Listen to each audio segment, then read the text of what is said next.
Merci. Bonjour tout le monde. Je suis Moustapha Khanous, directeur de recherche, directeur du Centre des sciences techniques du patrimoine à l'Institut national du patrimoine de Tunisie. Je voudrais tout d'abord remercier Vocation Patrimoine et remercier la Direction générale de l'AXO de m'avoir permis d'être parmi vous aujourd'hui. Je les remercie d'autant plus que le thème de cette journée m'intéresse personnellement.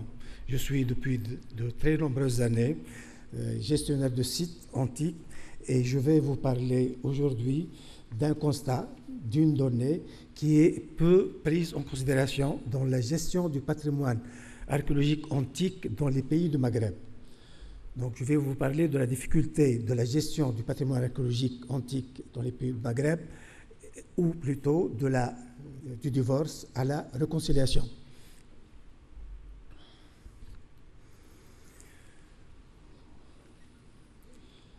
Donc, vous avez ici le logo du patrimoine mondial adapté aux pays, aux États arabes. Et je vais vous prendre comme exemple le site de Douga, un site qui est inscrit sur les listes du patrimoine mondial depuis 1997. C'est un site qui couvre une vingtaine d'hectares et qui représente la meilleure synthèse entre deux cultures, entre deux civilisations, à savoir la civilisation africo-romaine, la civilisation africo-punique et la civilisation gréco-latine. Donc vous avez des monuments emblématiques comme le théâtre, le temple de Célestis, un temple consacré à une divinité africaine, Saturne. Et ce site a livré également une importante collection musicale dont les pièces maîtresses sont conservées au Musée national du Bardo à Tunis. Or, ce qui est aujourd'hui site archéologique inscrit sur la liste du patrimoine mondial ne l'a pas toujours été. C'était il y a un siècle encore un bourg agricole installé sur les ruines et dans les ruines. C'est seulement l'intérêt des archéologues amateurs et des archéologues professionnels de la fin du XIXe siècle et du début du XXe qui a fait de ce lieu un site inscrit sur la liste du patrimoine mondial. Donc c'est petit à petit que le hameau qui existait sur les lieux a été transformé en site archéologique. Vous voyez ici les premières fouilles qui ont été engagées dans le site et les démolitions des maisons qui formaient le bourg agricole pour laisser la place aux vestiges qui étaient recouverts.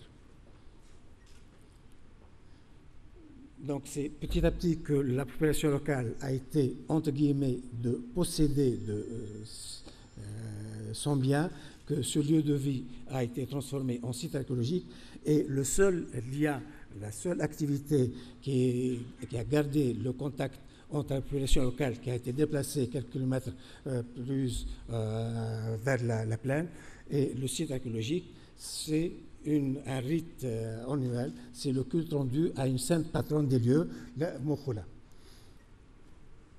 Donc là, à cette occasion, le site s'anime et c'est toute la population, même celle qui a immigré, qui revient pour participer à cette grande fête annuelle.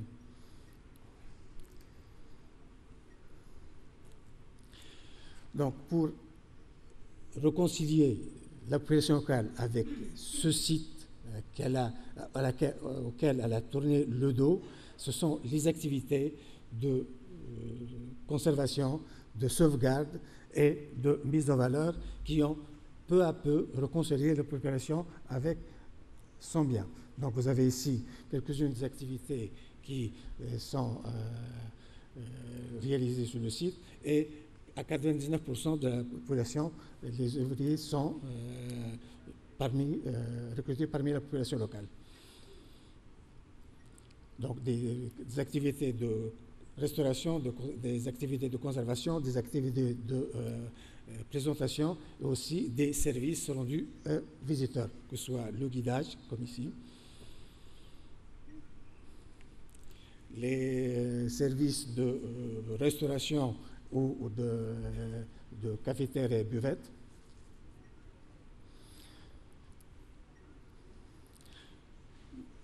Donc, ce qui reste maintenant pour assurer une meilleure intégration du site dans son environnement socio-économique et pour conforter cette réconciliation encore en cours de la population locale avec son site archéologique, c'est le développement des produits de terroir et le développement d'activités artisanales, de produits dérivés du patrimoine de haute qualité. Cette expérience menée sur le site de Ga n'est pas un cas isolé en Tunisie. Cette expérience, elle s'inscrit dans le cadre d'une politique générale arrêtée par l'État et elle fait partie d'un ambitieux projet de gestion et de valorisation du patrimoine culturel, projet qui a été mis en œuvre avec l'appui de la Banque mondiale et qui s'est accompagné en même temps avec la création d'un institut supérieur des métiers du patrimoine et de la mise en place de formations master dans les universités de Tunis, la faculté des sciences humaines et sociales de Tunis, avec l'installation d'un master portant sur l'étude du patrimoine culturel méditerranéen et la mise en place d'un master dans la faculté de la Manouba portant sur le patrimoine et la muséographie. Donc, c'est un projet pilote qui est pour le moment pionnier dans les pays de la rive sud de la Méditerranée et je vous remercie de votre attention. Merci.